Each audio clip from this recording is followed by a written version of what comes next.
Hello everyone and welcome to your Skeletal Lab List 2, which will discuss the bones of the lower limb.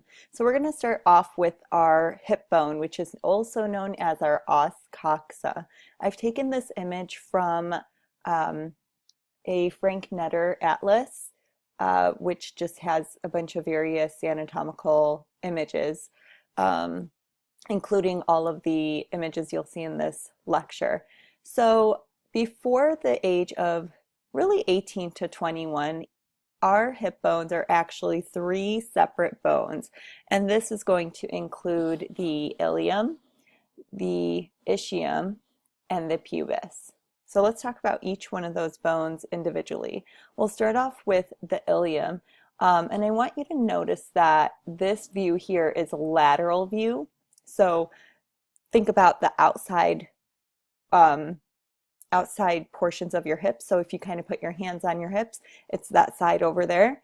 Whereas this view here is our medial view, and this side of the bone is facing inward toward all of your pelvic contents. Okay, so now that we got that situated, let's talk about these structures. So the first thing you have listed there is the iliac crest. And remember I asked you to put your hands on your hips? This is that ridge that you're feeling when you put your hands on your hips. And if we go to the anterior portion of that iliac crest, we're going to see that there is a bump there, and you can see that in green. This bump you can also palpate on yourself. If you put your hands on your hips, toward your fingers where you feel that big bump in the front, that's your anterior superior iliac spine. And this structure is just really describing the location of where this bone marking is. It's the anterior side. There's a superior one because soon we're going to talk about this inferior one. Iliac because it's on the ilium, and spine is referring to the nature of the shape of this bone marking. So it's kind of like a outgrowth of bone here. And below that we're going to find our anterior inferior iliac spine, and I've abbreviated these for you too so you can kind of speak quickly or write them quickly. But for your examination, practical exam 3 that you'll see this on, I want you to actually write everything out. Now if we go to the posterior side of our ilium, you're also going to see a posterior superior iliac spine, and sometimes you can palpate this or see it really well on others. If you've ever noticed on someone's lower back that there's almost two little dimples in their lower back, this is this posterior superior iliac spine, and there's no muscle really sitting in between the skin and this bone, so it kind of pulls that skin in and it creates a dimple. Below that we have the posterior inferior iliac spine that you see outlined in orange. Now, if you go below that posterior inferior iliac spine, you're going to see this big notch, this big dip within the bone. And this is called the greater sciatic notch. And yes, it was named so because the sciatic nerve exits through here. So we'll take a look at that and the sciatic nerve in the cadaver lab. Now we're going to switch back to this medial view in order to see this auricular surface for sacrum. Careful not to say articular surface for sacrum. This was named auricular because it's shaped like an auricle, like an ear. So this is a great structure to find on the os coxa, and you'll immediately know that this is my medial view of this bone. Although we say for sacrum because the sacrum actually does articulate here. So there's a little bit of confusion with this. Next thing I have listed for you is the wing or the ala, and that's really this entire, let me see if I have it marked here. It's really this entire portion all in here. So it's this part that spans on out. It's like the wings of our pelvis, okay? And then here you could see, well, where the sacrum is coming together with the ilium. And then our pubic bones are touching one another here. Okay, so on this wing or ala, we're going to have two different surfaces. On our medial surface, it'll be nice and smoothed out. So this is the iliac fossa. The term fossa means a shallow depression. So it's just a shallow depression, just how we saw on our scapula. We had that supraspinous fossa. They were all shallow depressions. Whereas on our lateral view, we're going to see these lines, and I'll kind of outline them for you. Ooh, sorry about that. There we go. We'll see these lines. There's our anterior gluteal line. There's a posterior gluteal line and inferior gluteal line. Don't worry so much about those lines, but look for some lines on the back, on the lateral side here, to know that this is our gluteal surface. It's where our gluteal muscles are going to originate from. And the last thing you have listed here, you're going to see on a medial view of the os coxa, and that's going to be this roughened area. Oh, my animations aren't working well. This roughened area here, right superior to this auricular surface for sacrum, and that's going to be the iliac tuberosity. If you remember back from our first lab list screencast, anytime you see that word tuberosity, it means a roughened or perforated bump. Okay, so now let's jump into our second bone of the os coxa, and that is the ischium. Our ischium has a tuberosity as well. So if you take your hands and put them on your rear and sit back down, you're going to feel two bumps that you're sitting on within each cheek, let's say. So this is your ischial tuberosity, also known as your sit bone. If you're into yoga, they always talk about your sit bone or sits bone. It's this one here. It's your ischial tuberosity. Also, this is where your hamstrings are going to originate from. Next, we have your ischial spine. It just is lower than your greater sciatic notch that we identified earlier, and it sticks out like a thorn. Okay, your ischial spine or spine of the ischium. And so below that area, we have another dip. Oh, I only identified it on the lower one, but I'll point it out with my arrow here. Right here is your lesser sciatic notch, and we're going to have some other nerves coursing through here that we'll talk about in your nervous system. So I always like to kind of go through and align back here to describe structures. Here's your PSIS, PIIS, greater sciatic notch, ischial spine, lesser sciatic notch, and then you have your ischial tuberosity. So you can kind of memorize them in a row like that if that helps. Okay. Next part, it can also be a little bit challenging for students. So whenever you see this word ramus, it means branch. And we have two portions of our bones coming together here. We have the ischium coming together with the pubic bone, excuse me. And so when they come together, this area, this entire thing, is known as the ischiopubic ramus. This entire thing. If I have a mark here, more on the ischial side, you would identify this as being the ischial ramus, because this is the ischial part of the branch of the ischiopubic ramus. So there's your ischial ramus. Okay, and then we'll talk about the other parts when we discuss your pubic bone. So this arrow represents the ischiopubic ramus because we're including both the ischial bone and the pubic bone. Okay, so let's move into the pubis. Now, if we look at this medial view, we are going to see the symphyseal surface. And this is that portion that is going to come together with the other os coxa. So I'm going to go back real quick to this image.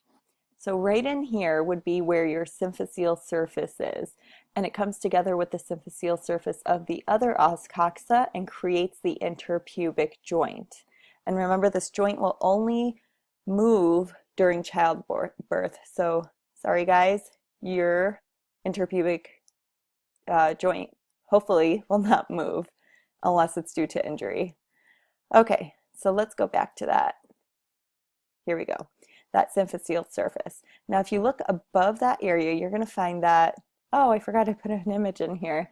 So here's your pubic symphysis, and you can see we have a ton of ligaments holding that in place as well.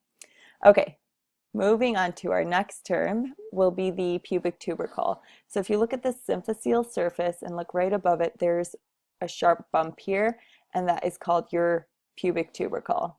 You can see that on the lateral view as well. All right, now for more rami. So this pink portion here is known as your superior pubic ramus, and below that we have a inferior pubic ramus. So this would also be the inferior pubic ramus. Now our superior pubic ramus does not have any part in the ischiopubic ramus. This is a completely different part.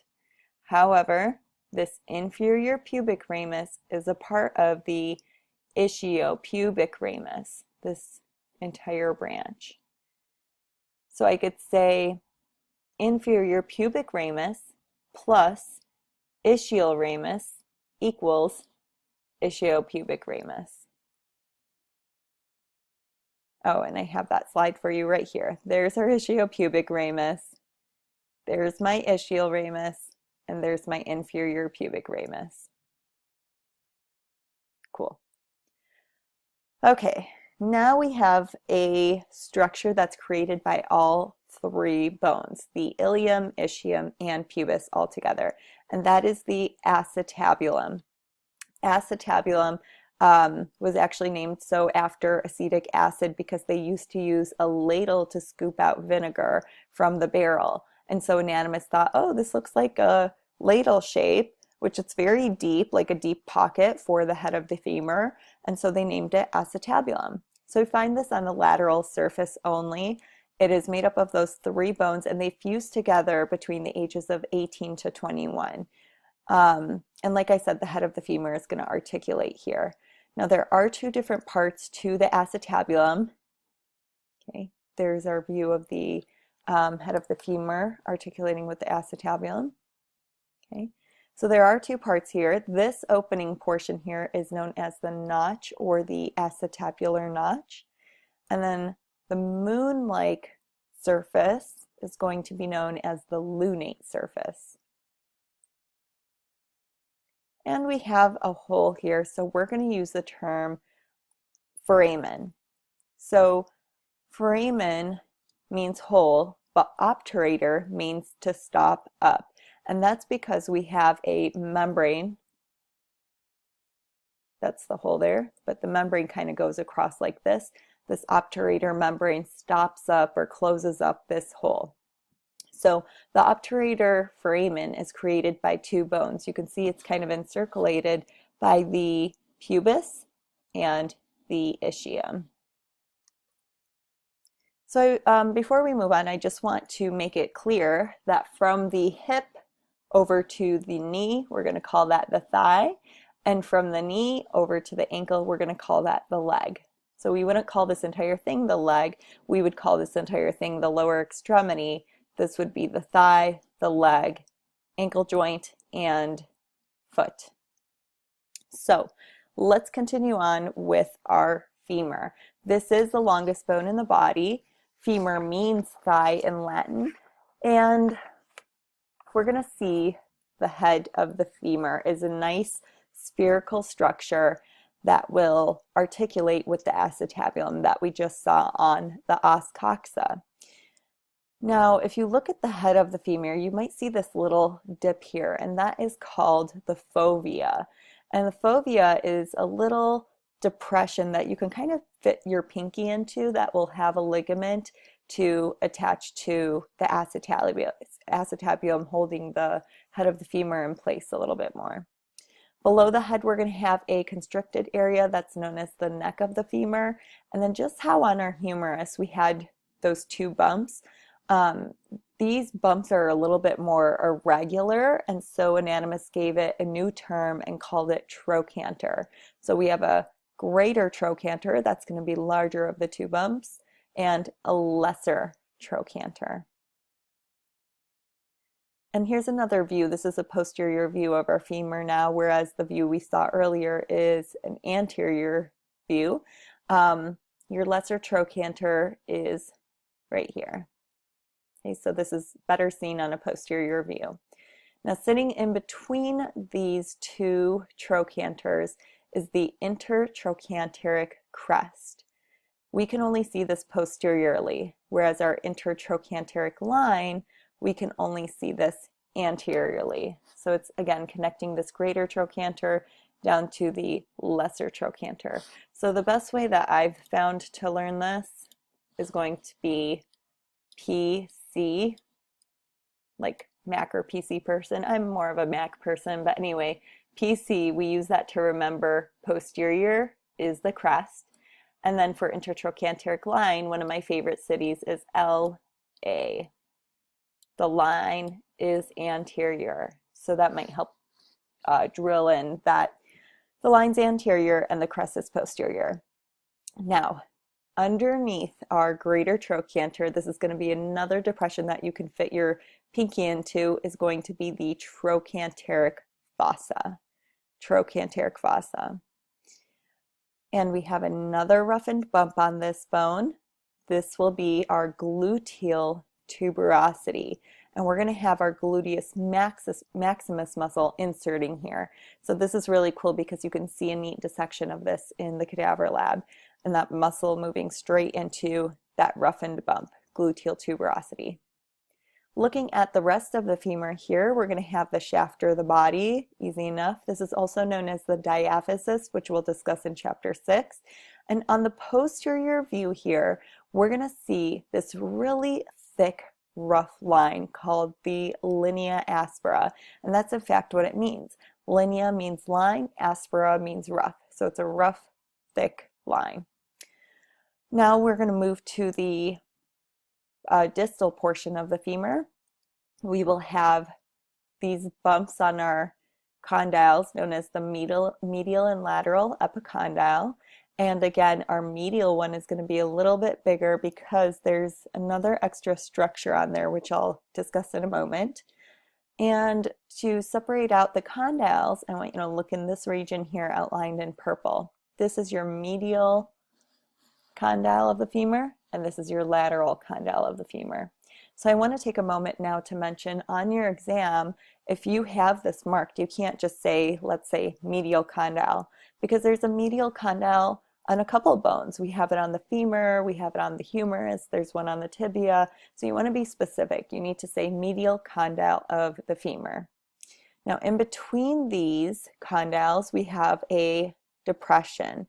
And this is going to be your intercondylar fossa. Inter meaning between, condylar referring to the condyles, and fossa meaning shallow depression. So it's a shallow depression between your two condyles here. Okay, so I mentioned that that medial epicondyle is a little bit larger than the lateral epicondyle. And the reason for this is because we have another extra bump sitting on top here, and that is the adductor tubercle. It's called adductor tubercle because we'll have some adductor muscles inserting onto this bone marking. The other thing we're going to see is the patellar surface. So you can imagine that you only see your patellar surface on the anterior view because that's where our patella is going to be. So that's right over here. And then our popliteal surface you can only find on the posterior view. Okay. All right, so now we're going to discuss our knee joint and some associated structures. So we'll start off with the patella. And our patella is a sesamoid bone, meaning it's encased in tendon. It doesn't really truly articulate with any other bone here. It's kind of sitting on top.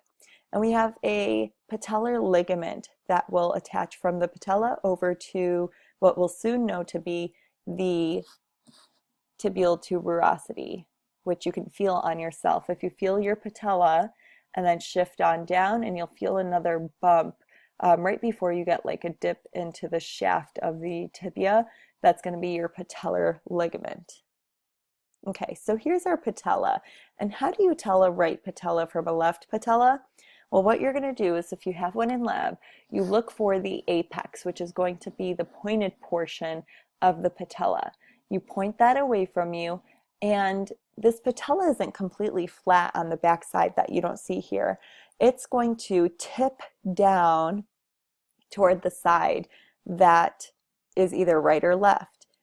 This is a little difficult to describe when you can't see this tipping happening. So we'll do some examples in lab. But if your apex is away from you and the patella is falling toward the left, then this is going to be a left patella. Now, in this view, we've removed the patella out of the way, and we can see the femur up here and the tibia below. And we're going to see a ton of ligaments around here. So I'm going to describe these ligaments to you. First, we have your medial and lateral menisci. Menisci is plural, meniscus is singular. So this is really made up of fibrocartilage, and it helps to cushion any shock that we're going to get between our femur and tibia. So if I remove the femur out of the way, you could see this crescent moon shape that these menisci have sitting on top of the tibia.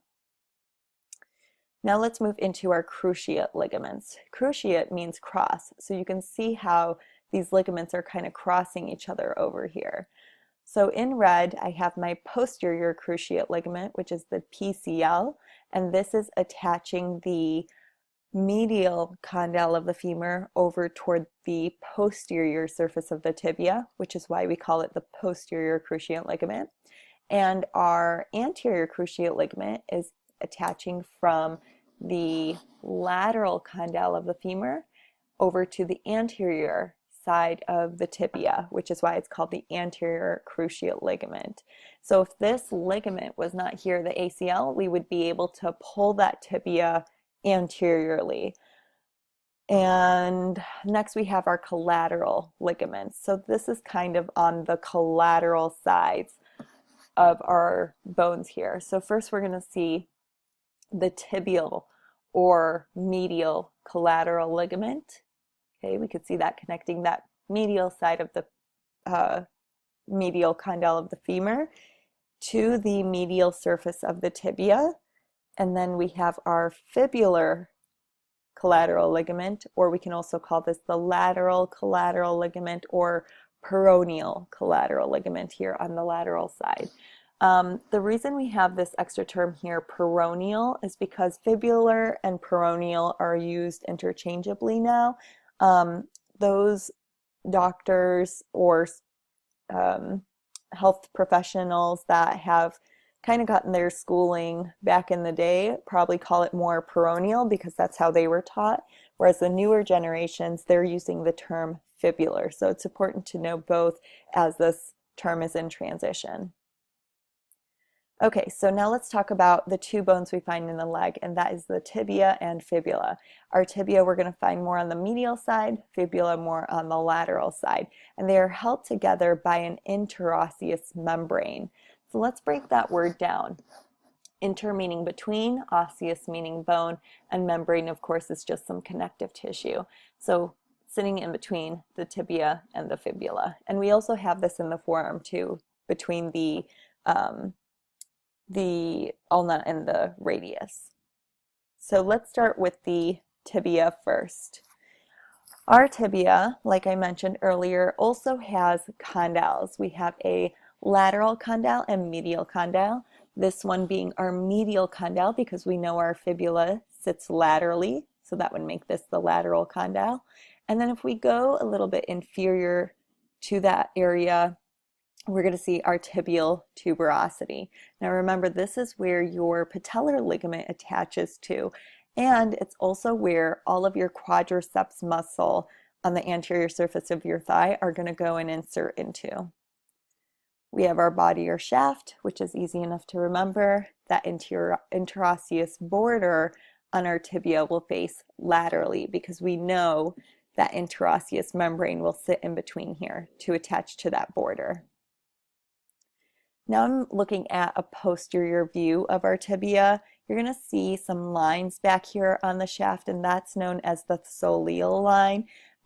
We call this the soleal line because there's a muscle named the soleus that originates from this area. If we look at the distal portion, we'll see that there's an inferior articular surface. This will articulate with the talus, which is a part of the tarsals in our foot. So it'll help create the ankle joint. On our tibia, we're also going to see a structure known as the medial malleolus. Now, one of my pet peeves is people will talk about the ankle bone. The ankle bone, oh, I hurt my ankle bone. Well, there really isn't an ankle bone. It's actually the ankle joint. And what most people know as the ankle bone is really just a part of the tibia and the fibula. So I want you to put your hands right around your ankle. And on that medial side, where you feel that bump on the medial side of your ankle joint, you will feel the medial malleolus. And if you feel the other side, the lateral side of your ankle joint, you're feeling the lateral malleolus of the fibula. And notice how this one sits a little bit lower than your medial malleolus. Okay. The last thing we need to mention on the tibia is your fibular notch of the tibia, which you'll find right in this region. So it's just a little dip where the fibula will articulate with the tibia. So next we have the fibula, and the hardest thing about the fibula I find students concerned with is being able to tell the lateral malleolus apart from the apex. So our apex is that pointed projection at the top. And below that we will have the head, and then the more constricted portion will be the neck of the fibula. We also have the interosseous border, which our interosseous membrane will attach to. And then we've already discussed our lateral malleolus. Now our lateral malleolus also has this articular facet to it. So I've put in a posterior view here for you to see it. It's just a little dip. Once again, you could put your pinky right in it, and that's how you're going to tell the difference between your lateral malleolus and your apex. This is more pointed, and it does not have this articular facet to it that our lateral malleolus will. Okay, that brings us to our tarsals. So first we have our talus, which I always like to say is the tallest, because if you look at a lateral view of the foot, you will see that this one sticks up the most. The calcaneus, most of you already know, is your heel bone. Cuboid is shaped like a cube. We have navicular that is shaped like a navy boat. And then we have our cuneiforms right below here. Your cuneiforms were named based on location. So you have your medial cuneiform, also known as your first, because it's lined up with your first metatarsal or first digit. Then we have your intermediate cuneiform or second cuneiform. And lastly, your third cuneiform or lateral cuneiform. And the word cuneiform means wedge. So you'll see in the anatomy lab that this superior surface or dorsal surface, dorsum of the foot, is going to be wider than the plantar surface of your foot. So it's kind of like a door wedge here. And of course our metatarsals and phalanges are going to be very similar to the hand. So all of these metatarsals are going to have a base, body, and head. So let's do an example of trying to identify one of these. So identify the structure at the red dot. So is this base, body, or head? You're going to start small and build big. So this would be the head. Oh, I put the whole answer there. Let's go one by one. So here's the head. It says of the blink. So this is the first metatarsal, blink, blink, of the, this would be our right foot. So there's our answer. And our phalanges, like I said, will be the same as the hand. So each of these proximal, middle, and distal phalanges will have a base, body, and head. Keep in mind that that first digit will not have a middle phalange. So it just has that proximal and distal phalange. So let's practice identifying here as well. We have base, body, or head here. So take a minute to answer that. It would be base, body, head. So here's our base of the blink phalange. So let's say proximal, middle, distal. So this would be our proximal phalange of the second digit of our right foot. Okay, and this is that lateral view I was describing. You could see that talus is the, sorry about that, talus is the tallest. The calcaneus bone makes up the heel.